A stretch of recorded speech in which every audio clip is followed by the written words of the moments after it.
Kami mengucapkan selamat Sabat untuk teman-teman EIYC dan juga saudara-saudara tamu-tamu yang berkesempatan hadir untuk sesi Sabat EIYC pada hari ini. Kita akan mulai acara kita dengan hening sejenak. Kita minta Tuhan agar menyadarkan kita bahwa kita berada di hadirat-Nya.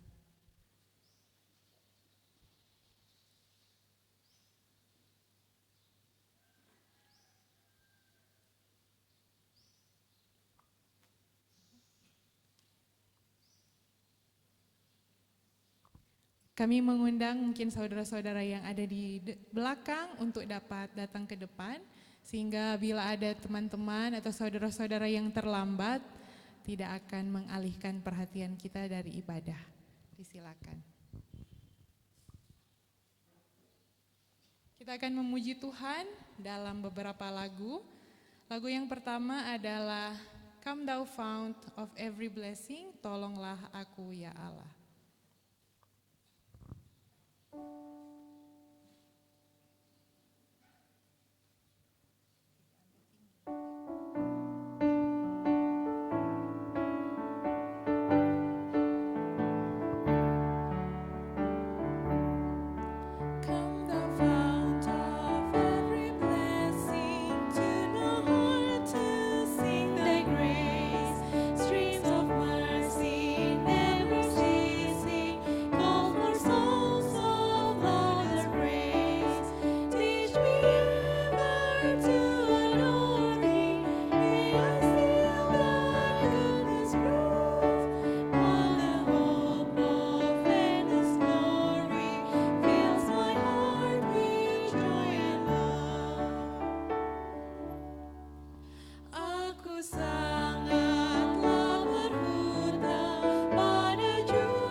Lagu kedua adalah Give Me the Bible, berilah padaku Alkitab yang suci.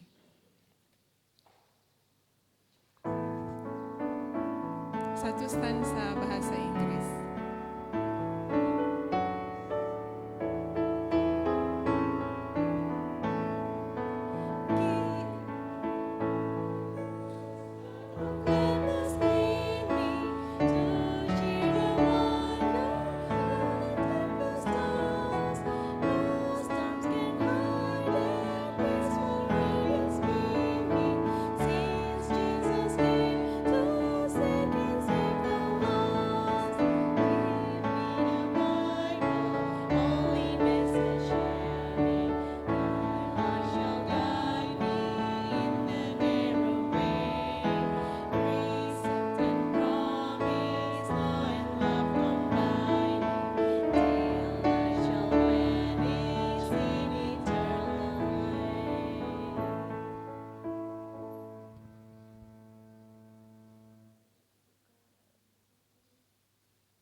Untuk lagu buka, kami undang kita semua untuk berdiri dan kita akan menyanyi Bersabdalah Ya Yesus, lagu Sion nomor 425.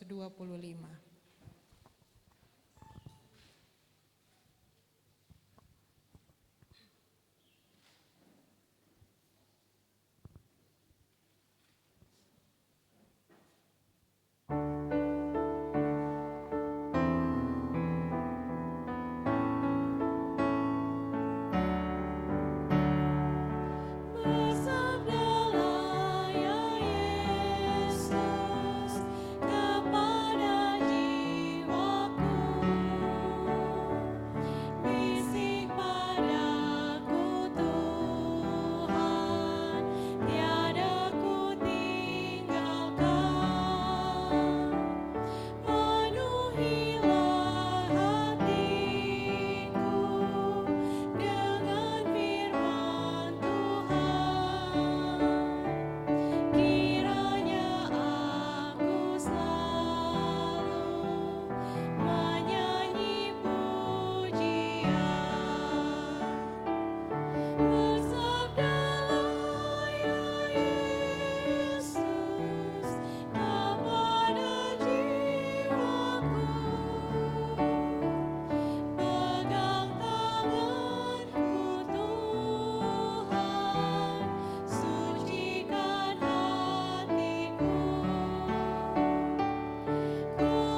benar ya Bapa, kami rindu pada saat ini Engkau bersabda, kami tidak layak untuk menerima firman-Mu ya Bapa, karena firman-Mu berharga dan firman-Mu berisi seluruh surga. Ajarkan kami untuk benar-benar menghargai bahwa setiap kesempatan dengan Tuhan adalah kesempatan-kesempatan terbaik. Hari Sabat ini, biarlah hari Sabat ini boleh menjadi hari yang suci, namun memiliki sukacita yang Engkau sudah sediakan kepada kami. Pada perbaktian ini ya Bapa, kiranya Engkau menjaga hati kami dan tempat ini, sehingga kami benar-benar menyadari bahwa ini adalah hadirat Tuhan. Kami berdoa khusus untuk Sir Elvis Sumanti yang akan kembali membawakan firman Tuhan pada hari ini.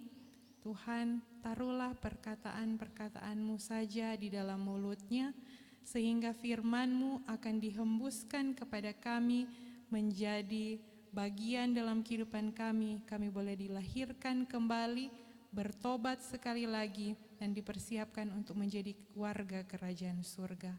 Terima kasih ya Bapa, kami minta berkat-Mu di dalam nama Yesus Tuhan dan Juru Selamat kami yang hidup. Amin.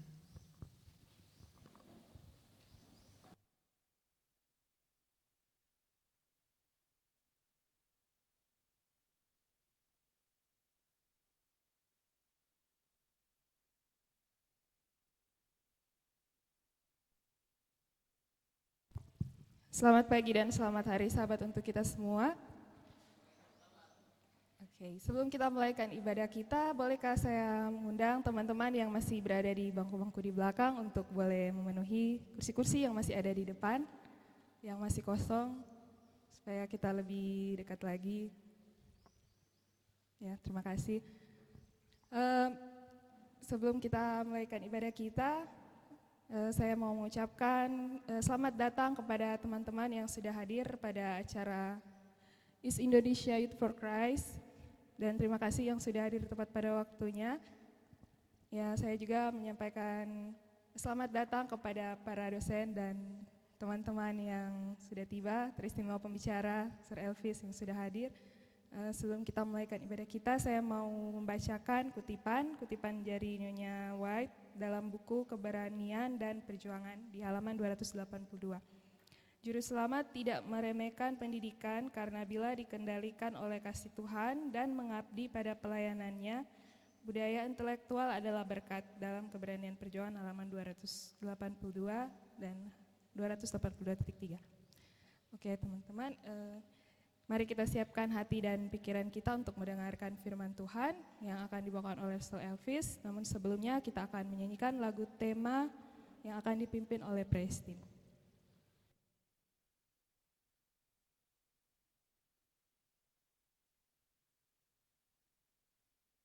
Kita semua berdiri, turn your eyes upon Jesus.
Benar ya Bapa, kami ingin mengarahkan pandangan kami kepada Kristus, Kami ingin melihat kasih karunia yang besar dan kasih-Nya yang limpah.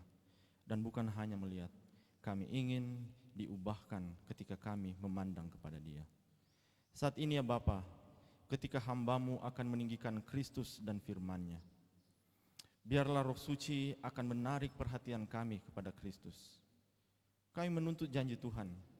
Yesus berkata, dan jika aku ditinggikan, aku akan menarik semua orang datang kepadaku.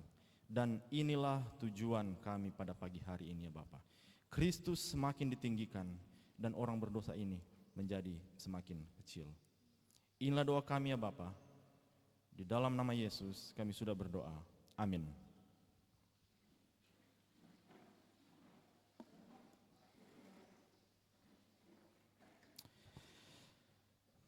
Selamat hari Sabat. Selalu adalah satu kesempatan yang istimewa ketika kita boleh mempelajari firman Tuhan bersama-sama. Ellen White menulis di dalam buku Amanat kepada Orang Muda, terjemahan bebasnya kira-kira seperti ini. Kita memiliki sepasukan orang muda yang jika dilatih dengan benar, maka betapa cepatnya pekabaran tentang Kristus yang tersalib, yang sudah bangkit dan yang akan datang akan memenuhi seluruh bumi. Dan puji Tuhan untuk anak-anak muda yang pada hari ini memilih untuk mendedikasikan hidup mereka mencari Tuhan melalui firman-Nya. Allah tidak memerlukan, akan sangat baik jika kita memiliki jumlah yang besar, tetapi Allah dapat melakukan pekerjaan yang luar biasa baik dengan jumlah yang besar maupun dengan jumlah yang kecil. Baik, pada pagi hari ini kembali kita akan mempelajari firman Tuhan, dan judul yang saya pilih untuk menjadi perenungan kita pada pagi hari ini adalah, oke, ada di layar, A World Changing Word. Perkataan yang mengubahkan dunia.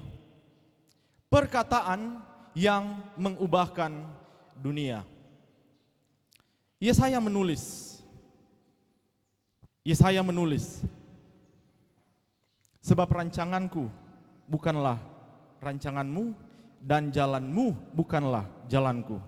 Seperti tingginya langit dari bumi, demikianlah tingginya rancanganku dari rancanganmu dan jalanku dari jalanmu. Sebab seperti hujan dan salju yang turun dari langit dan tidak kembali ke situ, melainkan mengairi bumi, membuatnya subur, menumbuhkan tumbuh-tumbuhan, memberi benih kepada penabur dan roti kepada orang yang mau makan, demikianlah firman yang keluar dari mulutku. Itu tidak akan kembali kepadaku dengan sia-sia. Ia akan melakukan apa, ia akan berhasil dalam apa yang kusuruhkan kepadanya, dan akan melakukan apa yang kuperintahkan kepadanya. A world changing power. Ada kuasa di dalam firman Tuhan, dan firman Tuhan itulah yang akan kita pelajari pada pagi hari ini. Mari kita buka di dalam Lukas pasal 6 ayat 45. Lukas pasal 6 ayat 45. Silakan jika punya Alkitab, silakan kita buka dan kita akan membaca bersama-sama. Siap? Lukas 6 ayat 45. Sudah dapat? Oke. Baik. Sama-sama 2, 3. Orang yang baik mengeluarkan barang yang baik dari perbendaharaan hatinya yang baik. Stop sebentar. Orang yang baik mengeluarkan apa? Ada barang yang baik. Dari mana barang itu keluar? Perbendaharaan hatinya yang baik. Apakah perbendaharaan itu? Perbendaharaan itu adalah tempat untuk menyimpan benda-benda. Ayat ini berkata, perbendaharaan itu adalah hati. Oke, orang yang baik mengeluarkan barang yang baik dari perbendaharaan hatinya yang baik. Dan sebaliknya, lanjut. orang yang jahat, mengeluarkan benda yang jahat dari perbendaharaan yang jahat. Selanjutnya bagian berikut. Karena yang diucapkan mulutnya meluap dari hatinya. Berarti barang yang baik di sini berhubungan dengan perkataan. Perkataan yang baik pasti keluar dari hati yang baik. Dan hati yang baik ini menunjukkan karakter dari orang yang baik dan sebagainya. Mari kita lihat apa yang ada di hati Allah melalui apa yang dikatakan firman-Nya. Jadi Anda setuju bahwa apa yang diucapkan mencerminkan apa yang ada di dalam hati. Mari kita buka Efesus pasal 1 ayat 4 dan 5. Efesus 1 ayat 4 dan 5. Kita akan melihat apa yang ada di dalam hati Allah yang diucapkan kepada kita sesuatu yang baik yang Ia ingin capai. Sudah dapat? Baik. Efesus 1 ayat 4. Mari kita baca bersama-sama. 2, 3. Sebab di dalam Dia Allah telah memilih kita sebelum dunia dijadikan supaya kita kudus dan tak bercacat di hadapannya. Apakah kehendak Allah bagi kita sebelum dunia dijadikan? Apa? Kita kudus dan tak bercacat. Inilah kehendak Allah bagi kita. Allah ingin kita menjadi seorang yang baik, kita kudus, kita tidak bercacat sehingga kita boleh mengalami kebahagiaan yang luar biasa. Inilah yang meluap dari hati Allah yang menggambarkan siapa Allah itu. Mari kita lanjut. Ayat yang kelima. Sebab di dalam kasih, sudah 2, 3. Kasih, Ia telah menentukan kita sejak semula oleh Yesus Kristus supaya kita menjadi anak-anaknya menurut kerelaan kehendaknya. Jadi adalah kehendak Allah supaya kita menjadi anak-anak Allah. Coba kita perhatikan kembali ayat 4 dan ayat 5. Sebelum kita lanjut, 1 Yohanes 4 ayat 8, Allah adalah kasih. Ayat 4, kita lihat kata yang paling pertama, sebab di dalam Dia. Ayat yang kelima, bagian pertama, di dalam kasih. Allah adalah kasih. Ayat kelima mencoba menjelaskan apa yang ada di ayat keempat. Oke. Mari kita lihat kata selanjutnya di ayat 4. Allah telah memilih kapan? Sebelum dunia dijadikan. Ayat kelima. Allah telah menentukan kapan? Sejak semula. Sama. Selanjutnya ayat yang keempat. Supaya kamu kudus dan tak bercacat. Ayat yang kelima. Oleh Kristus kita menjadi anak-anaknya. Jadi menjadi anak-anak Allah di dalam ayat yang kelima itu sama dengan ayat keempat menyatakan kita kudus dan tak bercacat. Inilah kerinduan Allah bagi kita. Dan ini ada di benak Allah jauh sebelum Allah menciptakan kita. Sebelum dunia dijadikan, Allah memiliki satu pandangan yang ideal, cita-cita yang ada di hati Allah, cita-cita yang menggerakkan hati Allah, bahwa Dia ingin menciptakan anak-anaknya yang mana mereka itu kudus dan tak bercacat di hadapannya. Dan Efesus 1 ayat 5 berkata, ini adalah kerelaan kehendaknya. Mari kita baca kutipan yang ada di sini. Wah, apakah bisa terlihat dengan jelas? Bisa? Sorry. Mari kita baca bersama-sama. 2, 3. Dari zaman kekal adalah tujuan Allah bahwa setiap makhluk ciptaan dari malaikat yang terang dan suci sampai kepada manusia harus menjadi tempat bait suci untuk tempat tinggal Sang Pencipta. Kapankah ini ada di hati Allah? Ketika manusia berdosa atau sebelum manusia berdosa? Sebelum manusia berdosa. Jadi yang ada di hati Allah ketika Ia menciptakan, ketika Ia menciptakan para malaikat, ketika Ia menciptakan saya, ketika Ia menciptakan Anda yang ada di sini pada saat ini, tujuannya adalah supaya Allah boleh diam, boleh tinggal di dalam diri mereka. Sehingga melalui ciptaan-ciptaan Allah, Allah dapat memperluas kasih-Nya yang luar biasa itu.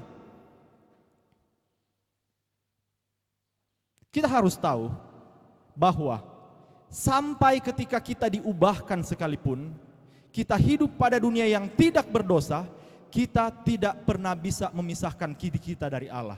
Kita masih tetap memerlukan Tuhan. Sebelum manusia jatuh ke dalam dosa, mereka bergantung sepenuhnya kepada Tuhan. Mengapa? Karena Dia adalah hidup itu sendiri. Memisahkan diri dari Allah berarti memisahkan diri dari kehidupan. Oke, apa tujuan Allah menciptakan saya? Efesus 1 ayat 4, supaya kita kudus dan tak bercacat. Ayat 5, supaya kita menjadi anak-anaknya. Dan ayat ini menyatakan supaya kita menjadi tempat tinggal Roh Kudus. Apa yang terjadi? Apa yang terjadi selanjutnya? Kita baca 2, 3. Karena dosa, umat manusia tidak lagi menjadi bait suci Tuhan. Karena apa? Dosa. Karena dosa. Kita kembali ke sebelumnya. Allah ingin memiliki orang-orang yang akan dipenuhi dengan kasih-Nya, sehingga ketika mereka beranak cucu, ketika mereka memenuhi bumi dalam keadaan yang tidak berdosa, maka Allah akan memperluas kerajaan-Nya. Kasih-Nya akan dilipat gandakan melalui umat-umatnya. Dan kita lihat Kejadian 1 ayat 1. Apa yang dibuat oleh Allah? Karena apa yang ada di hatinya, Allah bertindak sesuatu. Dan apa yang Allah buat? Kejadian 1 ayat 1. Kita menghafal ayat ini dengan sangat baik. Pada mulanya Allah menciptakan langit dan bumi. Karena Allah ingin menciptakan manusia, maka Dia memulaikan satu tindakan. Dia menciptakan langit dan bumi. Ayat yang kedua, bumi belum berbentuk dan kosong, gelap gulita menutupi samudera raya. Roh Allah melayang-layang di atas permukaan air. Dan kita baca ayat yang ketiga. Berfirmanlah Allah, apa ya? Berfirmanlah Allah, dan apa yang Allah katakan? Terang, jadilah terang. Itu adalah awal dari pasal 1 ayat yang terakhir, ketika Allah melihat segala sesuatu yang dijadikannya sungguh amat baik. Dunia yang tidak berbentuk, dunia yang kosong, dunia yang ditutupi dengan gelap gulita, menjadi dunia yang sangat baik oleh karena ada firman Allah. Firman Allah mengubah dunia yang gelap, dunia yang kosong, dunia yang tidak berbentuk menjadi dunia yang sungguh amat baik. Ini menunjukkan apa yang ada di hati Allah. Ini menunjukkan apa yang Allah inginkan bagi saya dan saudara. Ini menunjukkan pekerjaan penciptaan di dalam Kejadian pasal 1 mengingatkan kita bahwa Allah ingin ketika Dia melihat saya, melihat saudara, satu kali kelak Dia akan melihat bahwa pekerjaannya di dalam saya adalah pekerjaan yang sungguh amat baik. Mungkin saat ini kita merasa seperti apa yang terjadi dalam Kejadian 1 ayat 2. Kita merasa kosong, kita merasa hampa, kita merasa gelap. Keputusan-keputusan yang lalu itu sepertinya membuat dunia saya sangat gelap. Tetapi ada perkataan yang dapat mengubah dunia tersebut. Dan perkataan itu adalah perkataan dari Allah sendiri. Perkataan Allah sanggup mengubah dunia yang tidak ada bentuk menjadi dunia yang sangat indah. Dan perkataan yang sama yang ada di dalam firman Allah sanggup untuk mengubah dunia kita.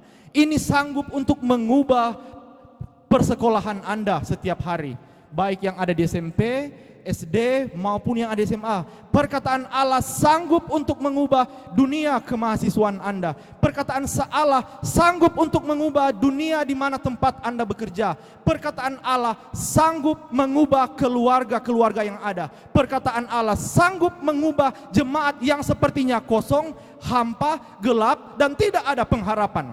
Dan pengharapan itu hanya ada di dalam firman Allah. Dan saat ini firman Allah itu berada di tangan kita.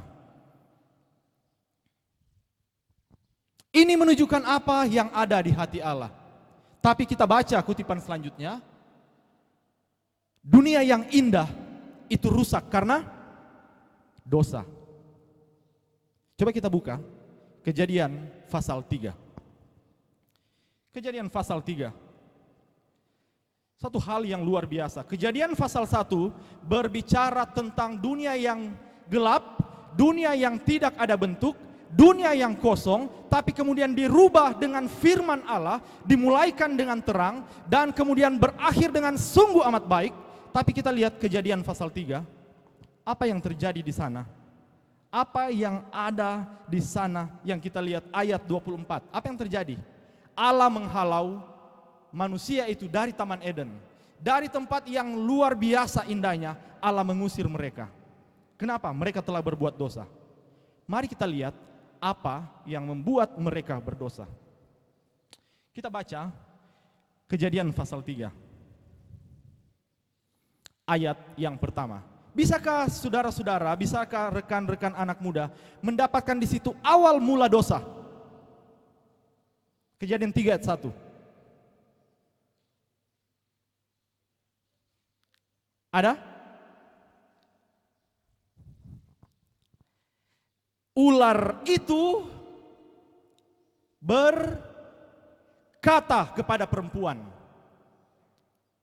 Kita lihat dunia yang tidak karu-karuan oleh firman Allah menjadi sangat baik. Dan kemudian kita lihat di dalam Kejadian pasal 3, dunia yang sangat baik menjadi tidak karu-karuan oleh karena perkataan setan yang dipercaya oleh manusia. Lukas 6 ayat 45. Karena orang yang baik mengeluarkan barang-barang yang baik dari perbendaharaan hatinya yang baik. Itulah yang ditanyukan oleh firman Tuhan. Ketika dalam hatinya yang baik, dia mengeluarkan perkataan yang luar biasa sehingga membangun dunia yang tidak ada bentuk, kosong dan gelap menjadi dunia yang sangat indah. Lukas 6:45 bagian berikut. Orang yang jahat mengeluarkan barang yang jahat dari perkataan perbendaharaan hatinya yang jahat. Dan itu kita lihat dalam Kejadian pasal 3. Manusia jatuh ke dalam dosa. Manusia jatuh ke dalam dosa. Mengapa? Mereka mendengarkan perkataan iblis. Mereka menaruh perkataan iblis di atas pikiran mereka, di atas perkataan Allah. Mereka menaruh pikiran mereka di atas perkataan Allah. Mari kita buka Wahyu pasal 14 ayat 8. Wahyu pasal 14 ayat 8 ini berbicara tentang pekabaran 3 malaikat. Oke. Wahyu 14 ayat yang ke-8. Dan seorang malaikat lain, malaikat yang kedua menyusul dia dan berkata, apa katanya? Sudah rubuh. Sudah rubuh. Apa yang sudah rubuh? Babel kota besar itu. Kenapa? Yang memabukkan berapa banyak bangsa? Segala bangsa dengan anggur hawa nafsu cabulnya. Pertanyaan, berapa banyak bangsa yang sudah mabuk dengan air anggur hawa nafsu cabulnya? Semua bangsa. Apakah kita termasuk di dalamnya? Apakah kita termasuk? Oke. Apa dulu itu anggur? Di dalam Alkitab, Christ Object Lesson, perumpamaan-perumpamaan Tuhan Yesus, Ellen White berkata, anggur itu adalah ajaran. Ada anggur yang baik, ada anggur yang memabukkan. Anggur yang baik itu adalah ajaran yang benar dari firman Allah. Anggur yang memabukkan itu adalah ajaran yang sesat, yang keluar dari mulut setan dan dipromosikan di televisi-televisi, dipromosikan di sosial media, dipromosikan di koran-koran, itu dipromosikan di pinggir-pinggir jalan ketika kita mengendarai mobil, motor, itu berada di mana-mana. Emang apa pengaruhnya? Mari kita buka Yesaya pasal 28. Yesaya pasal 28 menunjukkan kepada kita dampak dari meminum anggur. Yesaya 28 ayat yang ke-7. Yesaya 8 ayat 7. Mari kita buka Alkitab kita. Jika sudah dapat, katakan amin. Oke, baik. Mayoritas sudah dapat. Yesaya 28 ayat yang ke-7. Mari kita baca bersama-sama. Kita baca pelan-pelan. Mengikuti saya. 2, 3. Tetapi orang-orang di sini pun pening karena anggur dan pusing karena arak. Baik imam maupun nabi pening karena arak, kacau oleh anggur. Mereka pusing oleh arak, pening pada waktu melihat penglihatan, goyang pada waktu mereka memberi keputusan. Apa itu pening pada waktu? Tuhan memberikan mereka penglihatan, tapi pening. Bisa enggak dimengerti apa yang Tuhan berikan? Enggak. Apa yang terjadi bagian berikut, paling akhir? Kacau ketika mereka memberi keputusan. Mari kita lihat. Berapa banyak bangsa yang mabuk oleh karena anggur hawa nafsu cabul yang diberikan oleh setan? Semua bangsa. Khususnya di ayat ini, siapa yang pening, dia siapa yang mabuk, siapa yang tidak bisa membuat keputusan? Para imam dan nabi. Kejadian Wahyu 1 ayat 6. Wahyu 1 ayat 6. Siapakah imam itu? Wahyu 1 ayat 6. Yang telah membuat kita menjadi suatu kerajaan, menjadi imam bagi Allah. Siapakah imam-imam itu? Saya dan saudara yang di ayat 5 telah ditebus. Imam-imam itu adalah saya, imam-imam itu adalah anak-anak yang ada di sini, anak-anak muda yang ada di sini. Tapi masalahnya kita sudah mabuk oleh karena anggur sehingga kita tidak dapat membuat keputusan yang baik. Kita kembali ke Taman Eden. Hawa, dia mengetahui perintah Allah, tapi ketika dia mulai bercakap dengan setan, dia memberikan waktu untuk mendengar kepada setan, maka ajaran setan itu mulai membuat dia mabuk, mulai membuat dia pening, mulai membuat dia kacau. Sehingga ketika dia membuat keputusan, apa yang terjadi? Dia salah membuat keputusan. Dan tahukah kita, Hollywood mengajarkan cara membuat keputusan-keputusan yang salah. Sinetron-sinetron, drama-drama Korea, anime, name it, katakan.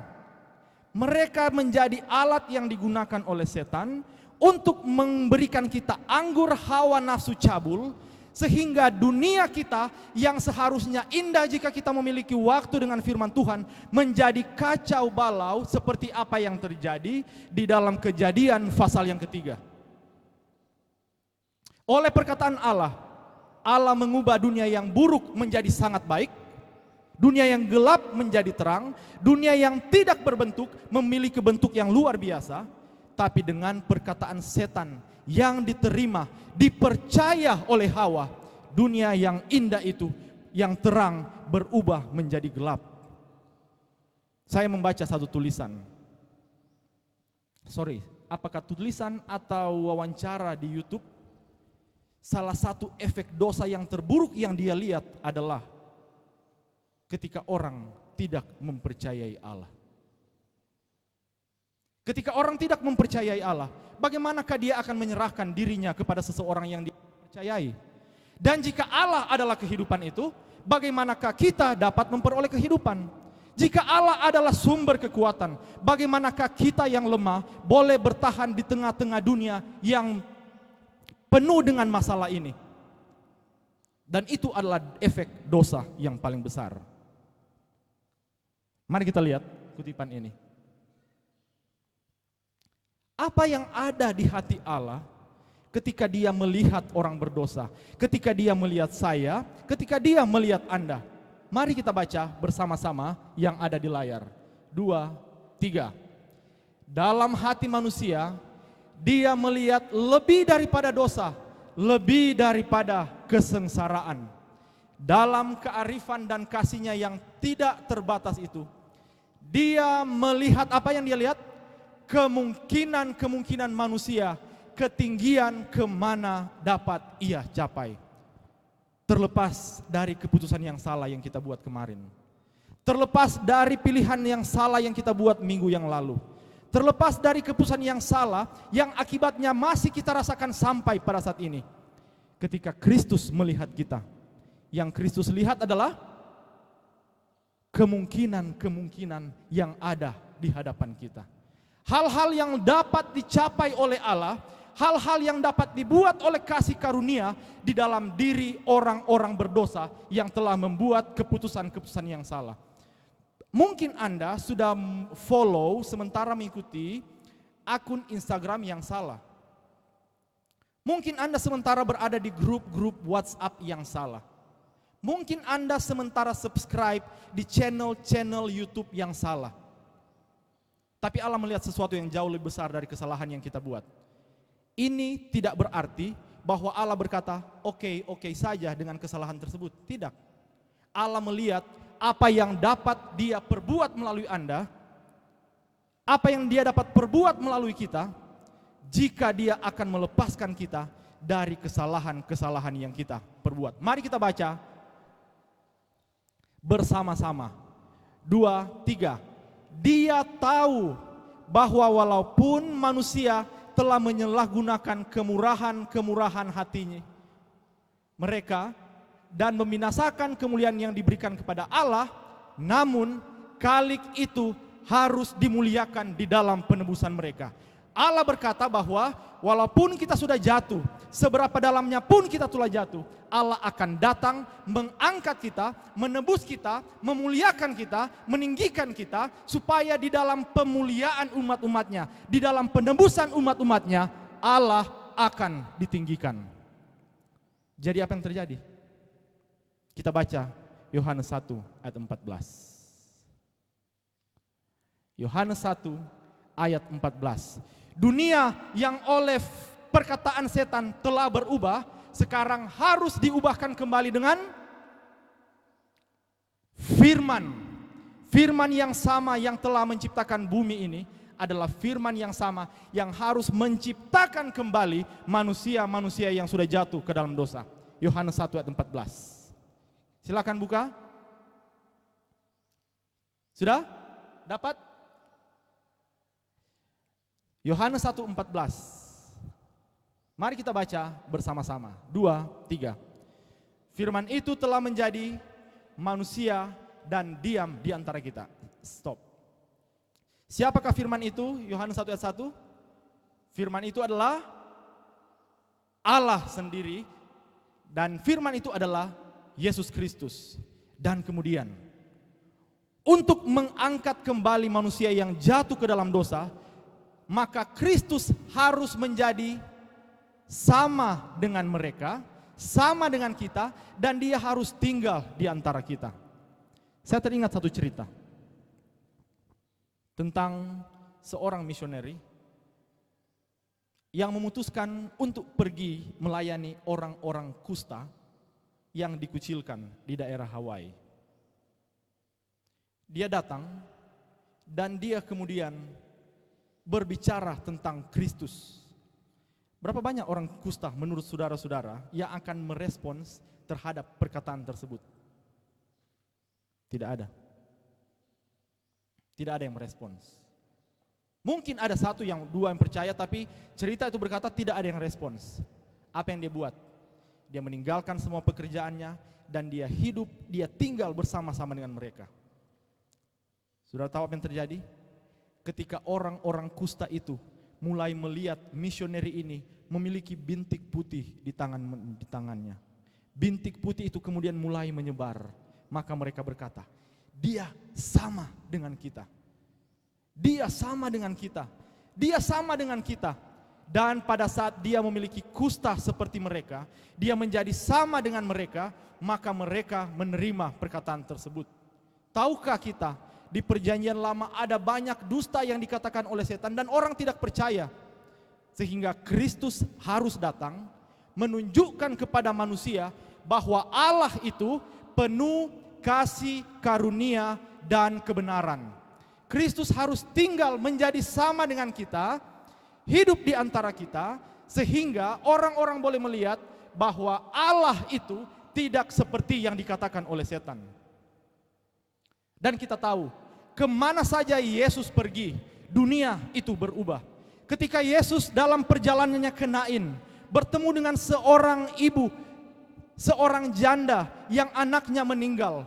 Dunia begitu gelap bagi dia, tapi ketika Kristus datang masuk ke dunianya, ibu ini memiliki satu kehidupan yang baru, anaknya yang meninggal dihidupkan kembali.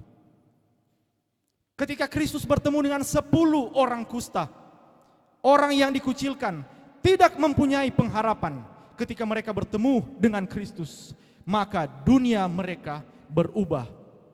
Mengapa? Ada firman yang mengubahkan kehidupan orang-orang ini. Ketika Kristus bertemu dengan Maria Magdalena, seorang yang penuh dengan masa lalu yang sangat gelap. Waktu dia bertemu dengan firman yang sudah menjadi manusia, Maria memiliki satu dunia yang baru. Kemana saja Kristus pergi dan berada, kemana saja firman itu pergi, ada satu dunia yang baru yang diciptakan. Ada satu awal yang baru. Ada kesempatan kedua yang diberikan kepada orang-orang yang sepertinya tidak lagi memilih kesempatan. Jadi apa tujuan kedatangan Kristus ke dunia ini menurut Yohanes 1 ayat 14? Yohanes 1 ayat 14. Melalui Kristus kita melihat kemuliaan siapa? Bapa. Jadi Kristus menunjukkan kepada kita siapa Bapa itu. Tapi satu hal yang saya ingin tunjukkan. Mari kita lihat kutipan yang ada di layar di sini. Di dalam Dia terdapat teladan yang sempurna. Kita mungkin melihat, Daniel luar biasa. Kita melihat Musa luar biasa. Kita melihat Elia luar biasa. Kita melihat Elisa, pelayanan yang luar biasa. Kita melihat Nehemia, seorang pemimpin yang luar biasa. Kita melihat nabi-nabi, orang yang luar biasa. Tapi sesungguhnya kehidupan mereka hanyalah gambaran yang kecil tentang Kristus. Dan di dalam Kristus kita melihat satu teladan yang sempurna. Mari kita baca, ada 3 hal menurut kutipan ini dalam buku Education halaman 73. Mengapa Kristus harus menjadi manusia? Mengapa firman itu harus tinggal di antara kita? 2, kita baca sama-sama. Siap? 2, 3. Untuk mengungkapkan teladan ini sebagai satu-satunya standar pencapaian yang benar. Mengapa? Untuk kasih tahu kepada saya, untuk memberitahukan kepada anak-anak SD, SMP, dan SMA, kepada para mahasiswa, kepada yang profesional, kepada orang-orang tua, bahwa teladan yang sempurna ditunjukkan oleh Kristus. Wah, ini tidak terbaca ya.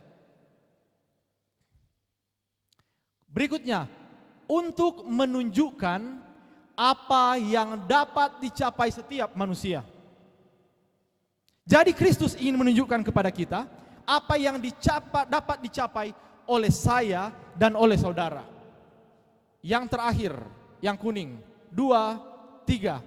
Akan menjadi apa setiap manusia yang menerima Dia melalui ketinggalnya keilahian dalam diri kemanusiaan.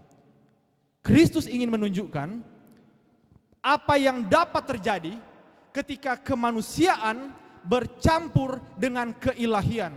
Ketika kita yang lemah menjadi tempat tinggal Allah yang memiliki keterbatasan.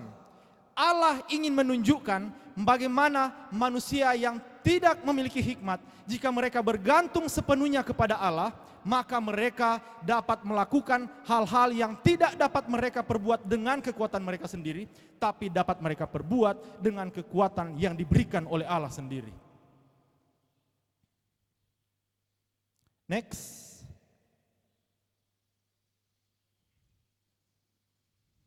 Anda lihat di sini, melalui inkarnasi, tujuan terpenuhi.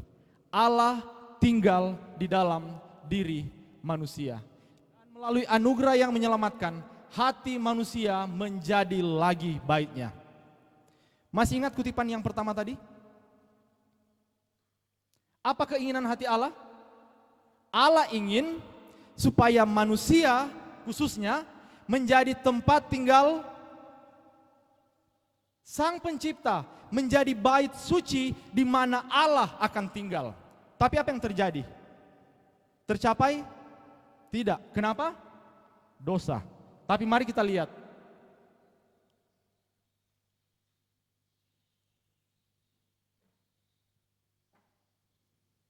Bagaimanakah akhirnya hati manusia itu diubahkan? Melalui anugerahnya yang menyelamatkan. Melalui apa? Anugerahnya yang menyelamatkan. Mari kita lihat Bible study sedikit. Sebentar saya lihat jam, ya kita masih ada waktu sedikit. Mari kita kembali ke Efesus pasal yang pertama. Efesus pasal yang pertama. Masih ingat ayat 4 tadi ya? Efesus pasal yang pertama ayatnya yang keempat. Sebab di dalam Dia Allah telah memilih kita sebelum di dunia dijadikan supaya kita kudus dan tak bercacat. Lukas 6 ayat 45 tadi berkata, orang yang baik mengeluarkan barang yang baik dari perbendaharaan hatinya yang baik. Oke. Saudara-saudara, tandai Efesus 1 tadi. Kita ke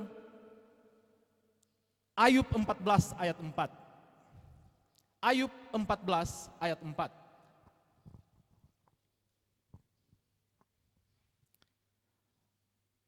Oke. Ayub 14 ayat 4, satu pertanyaan yang luar biasa. Mewakili pertanyaan saya dan saudara pada pagi hari ini. Siap? Mari kita baca bersama-sama. Ayub 14 ayat 4. 2, 3. Siapakah yang dapat mendatangkan yang tahir dari yang najis? Bagaimana mungkin saya orang yang jahat dapat mengeluarkan barang yang baik dari perbendaharaan hati saya yang jahat? Itu adalah pertanyaan-pertanyaan ketika kita mendengarkan khotbah. Oh, kita harus begini, dan seterusnya. Pertanyaannya muncul, bagaimanakah sesuatu yang tahir, sesuatu yang baik, sesuatu yang suci dapat dihasilkan oleh seseorang yang berdosa seperti saya? Roma 3:10, tidak ada seorang pun yang benar. Roma 6:23, semua orang telah berbuat dosa. Berapa banyak? Semua orang telah berbuat dosa. Kalau begitu, bagaimanakah saya dapat kembali mencapai tujuan ideal yang Allah tetapkan di dalam Efesus pasal 1 ayat 4? Kita baca ayat yang ketiga. Kita baca ayat yang ketiga. Bagaimanakah Allah dapat menciptakan kita supaya kita kudus dan tak bercacat di hadapannya? Efesus 1 ayat 3. Sudah dapat? Oke. 2, kita baca bersama-sama. Efesus 1 ayat 3. 1, 2, 3. Terpujilah Allah dan Bapa Tuhan kita Yesus Kristus, yang di dalam Kristus telah mengaruniakan kepada kita segala berkat rohani di dalam sorga. Mengapa segala berkat rohani harus dikaruniakan kepada kita? Ayat 4, supaya kita kudus dan tak bercacat. Ayat 5, supaya kita menjadi anak-anak Allah. Supaya kita menjadi anak-anak Allah, supaya kita kudus dan tak bercacat di hadapannya, maka Allah memberikan kepada kita berapa banyak berkat rohani? Segala berkat rohani. Pertanyaannya, apakah itu berkat rohani? Jadi sekarang, kenapa Allah memberikan kepada kita berkat rohani? Supaya kita kudus dan tak bercacat. Mengapa Allah memberikan kita berkat rohani? Supaya kita menjadi anak-anak Allah atau menjadi serupa dengan Allah. Setuju? Oke. Kita buka 2 Petrus 1 ayat 3 dan 4. 2 Petrus 1 ayat 3 dan 4.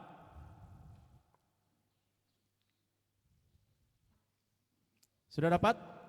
2 Petrus 1 ayat 3 dan 4. Kita baca bersama-sama. Karena kuasa ilahinya telah menganugerahkan kepada kita berapa banyak? Segala sesuatu yang berguna untuk hidup yang saleh. Oleh pengenalan kita akan Dia yang telah memanggil kita dengan kuasanya yang mulia dan ajaib. Sebentar. Kuasa ilahinya menganugerahkan berapa banyak? Segala sesuatu yang berguna untuk hidup yang saleh.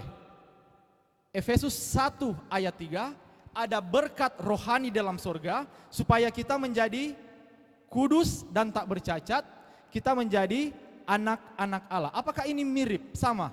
Kudus dan tak bercacat, anak-anak Allah. Di sini supaya kita hidup saleh. Apakah itu sama? Oke. Mari kita baca ayat yang keempat. 2 Petrus 1 ayat yang keempat. Dengan jalan itu, Ia telah mengaruniakan kepada kita janji-janji yang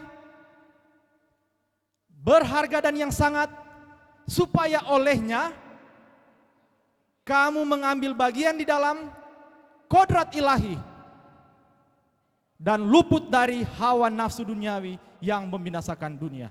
Ayat ini berkata, di ayat 3, Allah memberikan kepada kita segala sesuatu supaya kita hidup saleh. Ayat 4, Allah memberikan kepada kita janji-janji supaya kita menjadi seperti Allah. Efesus 1 ayat 3, Allah memberikan kepada kita berkat-berkat rohani dalam surga supaya kita menjadi anak-anak Allah. Jadi, apa itu berkat-berkat rohani? Kalau berkat-berkat rohani bisa menolong kita menjadi anak-anak Allah, Petrus bilang Allah memberikan kita janji-janji yang luar biasa supaya kita memiliki kodrat ilahi menjadi seperti Allah. Maka apa itu berkat rohani? Firman Allah diberikan kepada kita supaya kita boleh menjadi seperti apa yang Allah kehendaki kita menjadi. Allah memberikan itu supaya kita menjadi. Mari kita lihat kutipan yang terakhir.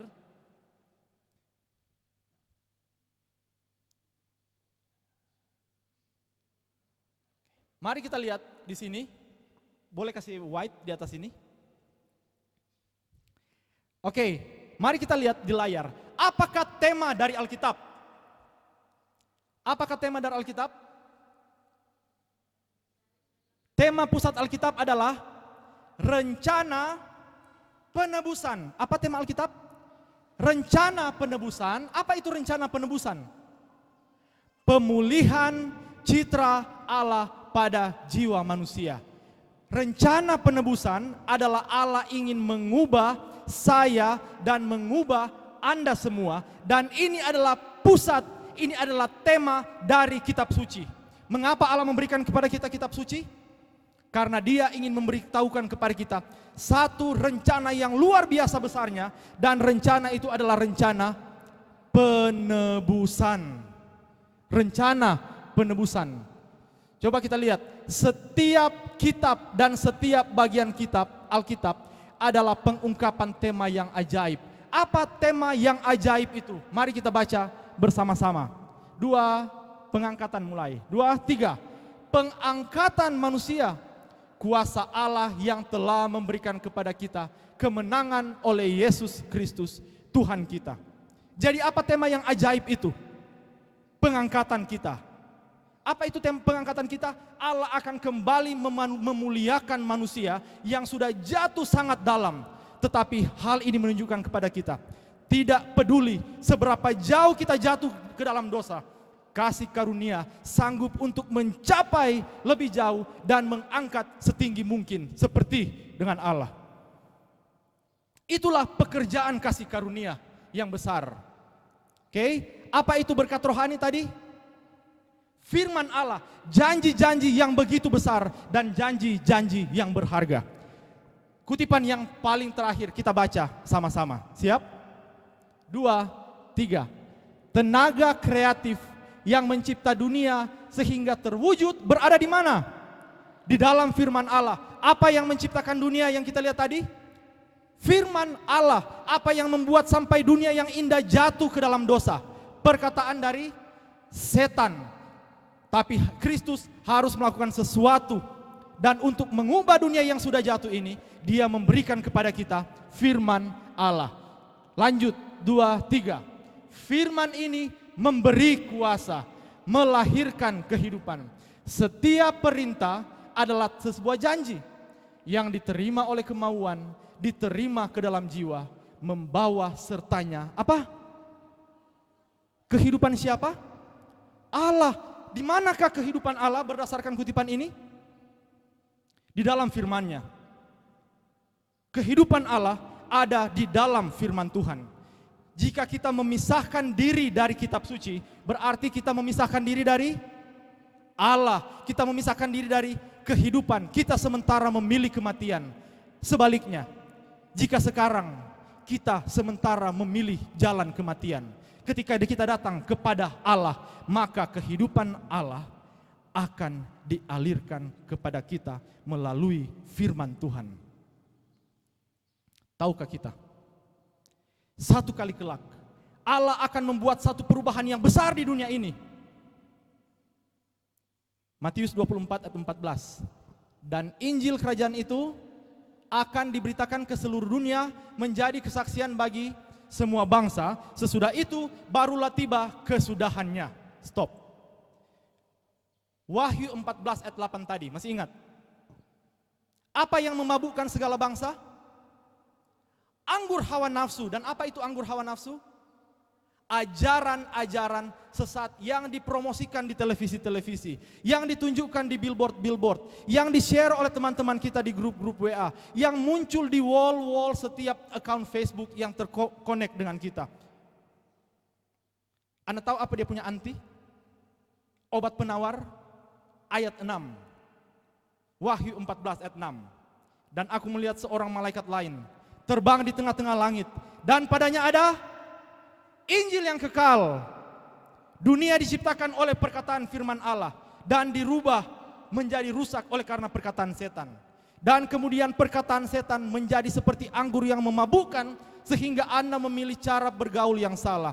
Anda memilih hiburan yang salah. Tetapi Allah ingin memutar balikkan itu kembali melalui firman Tuhan. Dan itulah yang sementara diberitakan oleh gereja kita, pekabaran di mana di situ ada Injil yang kekal, di mana di situ ada kehidupan Allah yang mengalir kepada semua mereka yang memutuskan untuk menerima Injil tersebut. Allah ingin menunggang balikkan dunia ini menjadi menciptakan baru kembali. Ia ingin mengubah tempat dari mana Anda berasal. Ada yang datang dari Toraja, ada dari Papua, ada yang datang dari Maluku, ada yang berada di sekitar sini. Dan Allah ingin mengubah tempat dunia di mana Anda berada. Tapi sebelum Dia merubah dunia tersebut, Dia perlu menunggang balikkan pikiran kita. Dia perlu untuk merubah dunia kita. Dia perlu untuk merubah cara berpikir kita. Dan bagaimana caranya Dia akan merubah pikiran kita?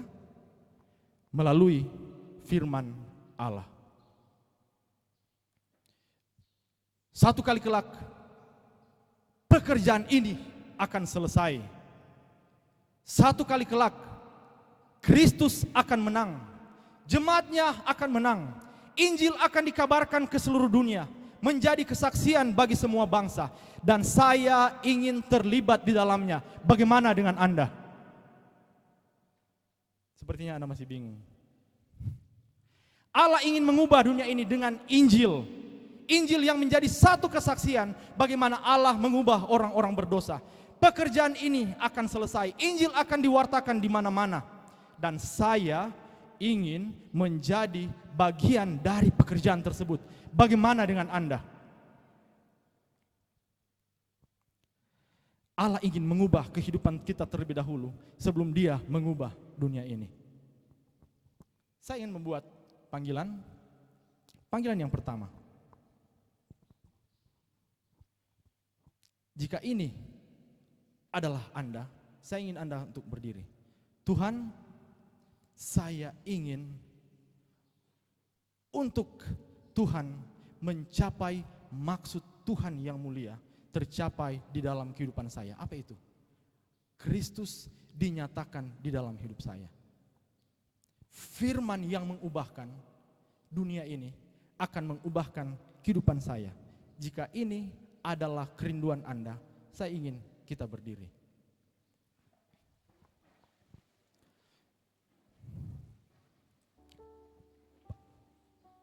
Panggilan yang kedua.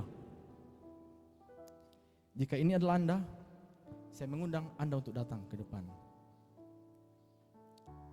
Allah ingin mengubah dunia, tetapi sebelum Dia mengubah dunia, Dia ingin mengubah jemaat kita. Sebelum Dia mengubah jemaat kita, Dia ingin mengubah saya. Anda sudah berdiri, Tuhan, saya ingin diubahkan oleh kuasa firman Tuhan. Pertanyaan berikut, Tuhan, saya ingin Tuhan gunakan menjadi agen perubahan di jemaat saya. Jika saya ditunjuk untuk memimpin sekolah sahabat, saya akan memimpin sekolah sahabat. Jika saya diminta untuk membawa acara, saya akan membawa acara. Saya ingin menopang pekerjaan Tuhan di jemaat di mana saya berada. Saya ingin Tuhan gunakan dalam kapasitas apa saja. Apakah itu di PA, sekretaris PA, sponsor ini. Saya ingin. Mengapa?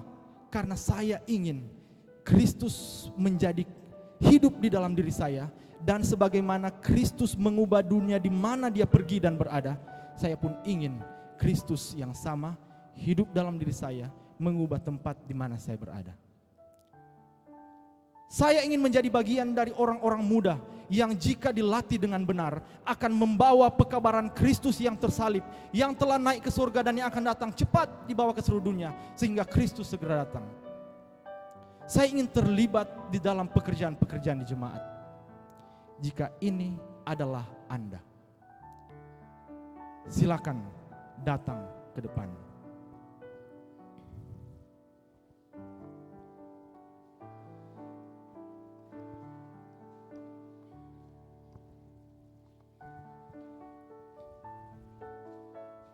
Allah ingin menggunakan anak-anak muda, orang-orang tua, untuk menjadi agen di mana Dia akan melakukan suatu hal yang luar biasa di dunia ini. Mungkin itu di rumah kita, mungkin itu di kelas sekolah sahabat kita, mungkin itu di jemaat kita, mungkin itu di tempat di sekitar di mana kita tinggal. Itu tidak perlu hal-hal yang besar, karena hal itu akan besar walaupun jika Allah ada di dalamnya. Mari kita tunduk kepala dan kita berdoa bersama-sama. Bapa di sorga, kami lelah tinggal di dunia yang gelap ini. Dan kami tahu melalui firman-Mu, Allah ingin melakukan satu perubahan yang besar.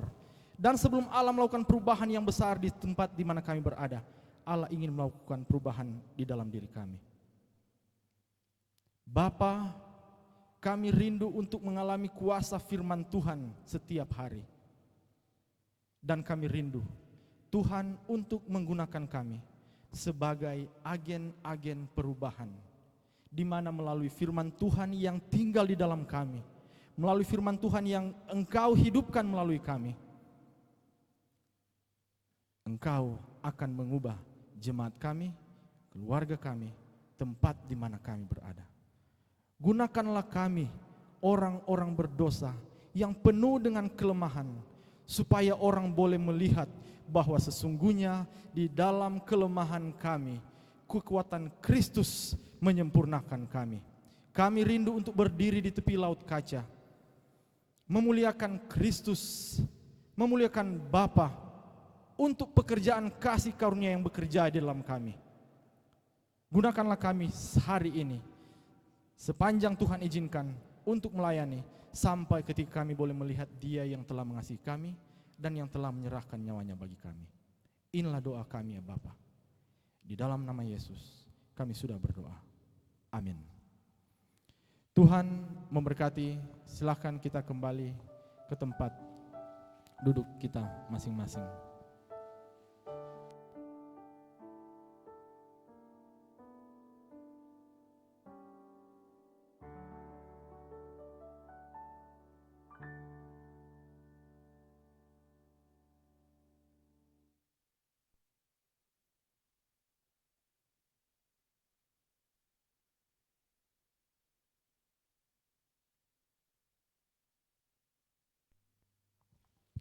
Puji Tuhan untuk firman yang sudah kita dengarkan.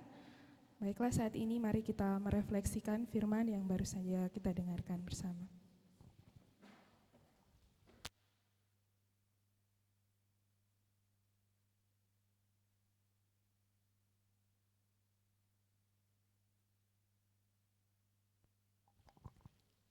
Baiklah, saat ini kita akan mendengarkan promosi. Nanti akan dibawakan oleh Saudara Invia, oleh tim Healing Way. Dipersilakan.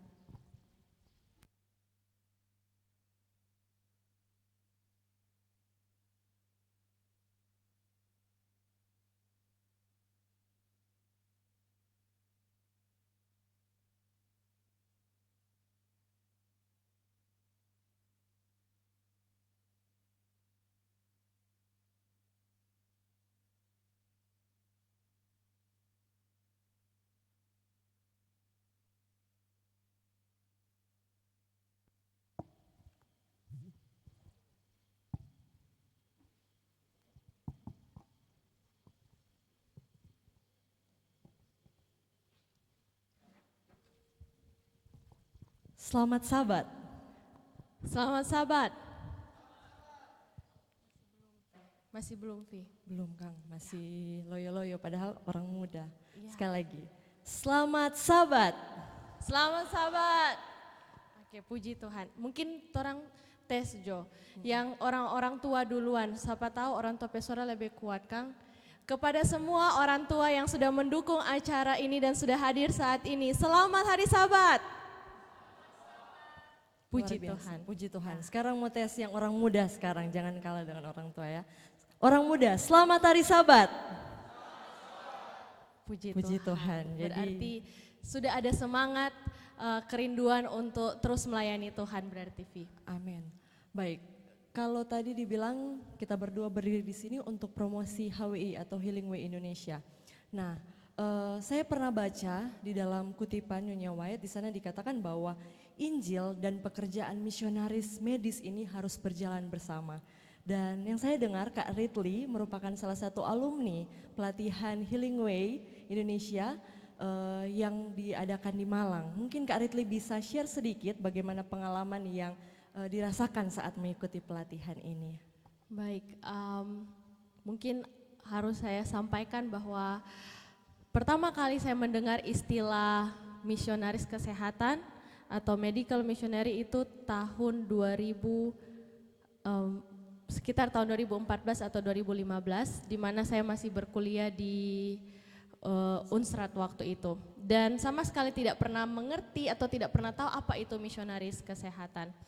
Dan ketika sempat ada revival di jemaat Pionir Sario waktu itu, dan mulai dari situ ketemu teman-teman yang sebelumnya juga sudah pernah ikut pelatihan, dan akhirnya saya percaya Tuhan yang taruh kerinduan dalam hati saya untuk mengikuti pelatihan 1 bulan di Malang. Dan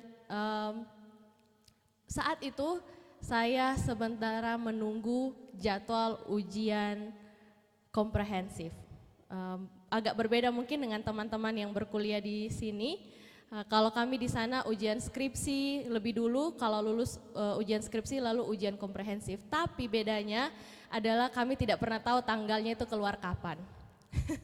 Mungkin kalau di sini ada jadwalnya, kalau saya waktu itu tidak tahu kapan keluar tanggal untuk ujian itu. Dan saya bergumul karena biaya pesawat bolak-balik ke Malang, ditambah bagaimana kalau jadwal ujiannya keluar saat saya masih di sana.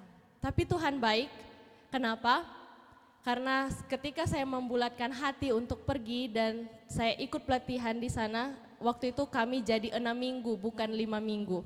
Pelatihan Healing Way biasanya 5 minggu, waktu itu kami jadi 6 minggu, tapi Tuhan buat ujian saya keluar 2 minggu setelah saya kembali ke Manado. Puji Tuhan. Jadi pelajaran pertama yang saya dapat waktu saya ikut ke sana adalah kalau saya punya kerinduan, God will take care the rest. Amin.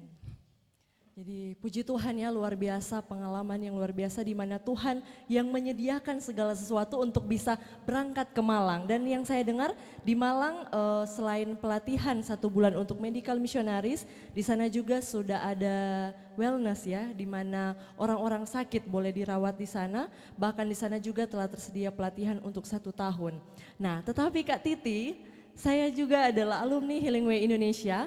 Namun saya tidak perlu jauh-jauh ke Malang karena Tuhan itu baik dan Tuhan izinkan pada tahun 2015 kita boleh mengadakan akan pelatihan Healing Way Indonesia di bagian timur, dan sekarang kampus Healing Way sudah bukan hanya ada di Malang tetapi ada di Kaima. Dan saya rasa Kaima bukanlah Sodekat, bukanlah tempat yang jauh ya, dan mayoritas dari kita semua tahu di mana itu Kaima. Dan untuk pelatihan Healing Way Indonesia ini akan diadakan dalam waktu dekat untuk angkatan ke-17, yaitu sudah ada mungkin di poster, yaitu diadakan pada bulan depan dari tanggal 12 November sampai tanggal 17 Desember. Jadi kalau yang khawatir bagaimana harus mau cari tiket untuk berangkat ke Malang, tenang, karena di sini sudah ada pelatihan untuk medical missionaries yang 1 bulan. Tetapi ada yang bertanya Kak, apakah pelatihan ini hanya untuk khusus orang muda saja? Nah ini menarik, karena yang saya tahu panggilan Yesus untuk menjadi misionaris bukan hanya kepada orang muda, tapi setiap orang yang terlahir terpanggil menjadi pembawa misi atau jadi seorang misionaris. Amin. Jadi pelatihan medical missionaries untuk one man training itu diberikan kepada semua kita yang dari usia 18 tahun ke atas. Jadi ke atasnya itu tidak ada batasan. Mau umur 60, 70 tahun jika masih kuat untuk atau sanggup untuk berjalan, kita masih buka untuk mengikuti akan pelatihan Healing Way Indonesia. Dan kira-kira apa saja kegiatan pelatihan yang dilakukan selama 1 bulan ini, kita akan lihat sama-sama melalui video. Sementara video dipersiapkan, saya terpikir bahwa apa kira-kira yang mau menjadi tujuan kita mau dilatih, gitu ya. Satu poin yang membuat saya punya kerinduan ingin dilatih adalah saya semakin diperlengkapi untuk pelayanan. Kalau saya tidak diperlengkapi, pelayanan saya terbatas dengan hanya apa yang saya tahu. Saya rindu bantu orang, tapi kalau saya tidak tahu cara terbaik bantu orang, saya tidak akan bisa buat apa-apa. Jadi saya rasa itu satu hal yang mendorong, dan Tuhan yang bilang bahwa kalau kita merasa kekurangan hikmat, kita minta. Dan pelatihan-pelatihan seperti ini, kegiatan seperti ini saya rasa salah satu jalan Tuhan untuk memperlengkapi kita, menambah hikmat pengetahuan kita untuk Dia pakai dalam pekerjaannya. Amin. Puji Tuhan, jadi sangat berguna ya untuk kita yang rindu untuk melayani Tuhan.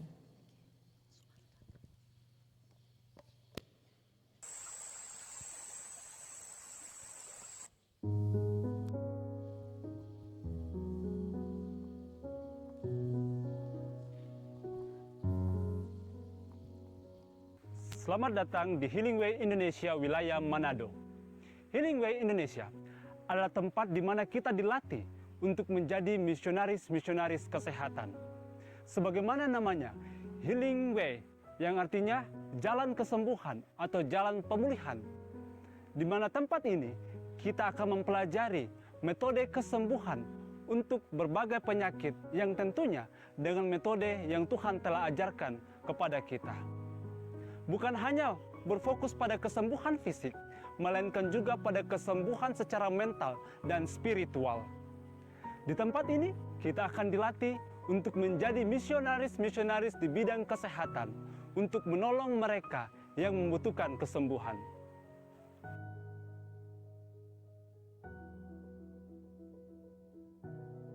Lokasi kami berada di Desa Kaima, Kabupaten Minahasa Utara, Provinsi Sulawesi Utara. Di tengah alam yang begitu indah, jauh dari keramaian dan kebisingan, kita dapat merasakan ketenangan, bahkan kehadiran Tuhan di tengah ciptaannya yang begitu indah. Pada Inspirasi mengatakan bahwa alam dan wahyu menyaksikan kasih Allah. Di alam itu sendiri terdapat kabar-kabar pengharapan dan penghiburan.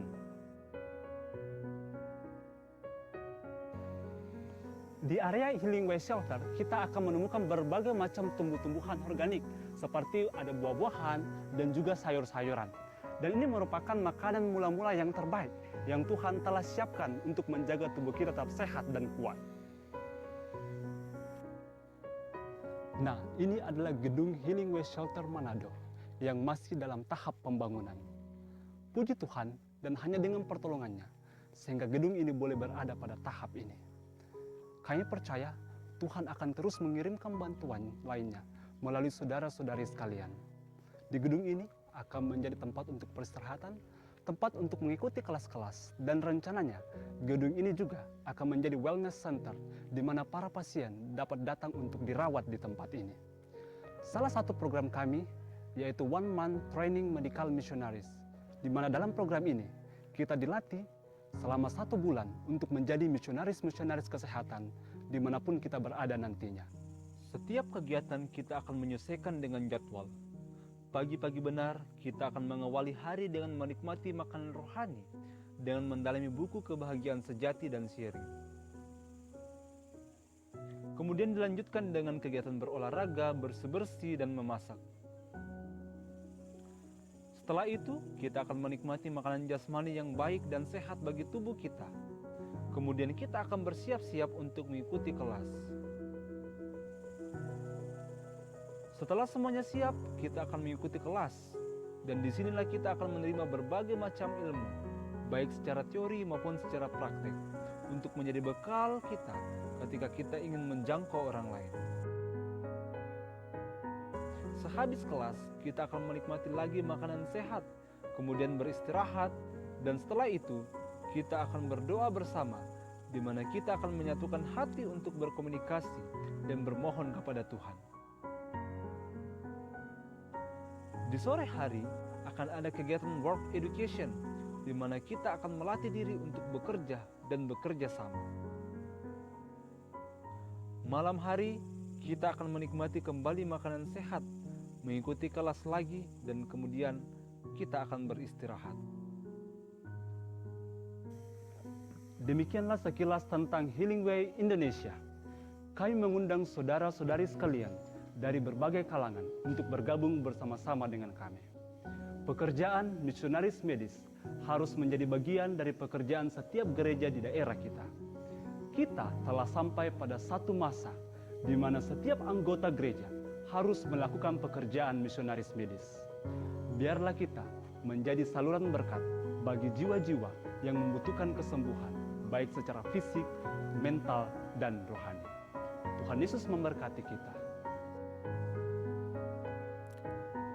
Puji Tuhan, saya dan Kak Ritli telah merasakan bagaimana luar biasa Tuhan boleh bekerja dalam kehidupan kami, dan Tuhan boleh memperlengkapi kami dengan pengetahuan mengenai bagaimana kita menjangkau orang dari kesehatan. Dan saya rasa bukan hanya kita ya. Betul. Ini tidak membuat kita jadi lebih benar. Ya, benar. Ini membuat kita semakin available sebenarnya ya, semakin lebih terbuka kepada kesempatan di mana Tuhan bisa pakai kita mulai dari rumah. Tidak berguna kemana-mana dulu ya, mulai dari diri sendiri, dalam rumah dan seterusnya, sebagaimana komitmen yang baru kita ambil tadi berdasarkan firman yang kita dengarkan dari Sir Elvis tadi. Mungkin itu. Dan teman-teman, kami rindu pengalaman yang sama boleh teman-teman juga rasakan dan teman-teman juga boleh diperlengkapi dengan pengetahuan akan bagaimana menjadi misionaris kesehatan. Dan sama seperti yang tertera di poster, pelatihan selanjutnya akan dibuka pada tanggal 12 November sampai tanggal 17 Desember dan di sana ada tercatat nomor telepon, saudara-saudara dapat menghubungi kami untuk pendaftaran, informasi pendaftaran. Dan sebagaimana seperti yang kita tahu bahwa setelah pelatihan mungkin ada yang bingung, oh saya mau dikirim di mana, jangan-jangan saya dikirim jauh. Jadi pelatihan Medical Missionaries ini tujuan adalah memperlengkapi saya dan saudara, dilatih yang pertama seperti Kak Titi bilang untuk diri kita sendiri, kemudian keluarga kita masing-masing dan juga mungkin lingkungan di mana kita berada. Jadi kalau ada yang masih kuliah, ada yang mungkin masih bekerja, jadi kita bisa kembali ke tempat di mana kita sebelumnya dan kita boleh menjadi berkat untuk orang lain di sana. Demikian promosi. Ya, kiranya Tuhan memberkati kita semua. Selamat Sabat.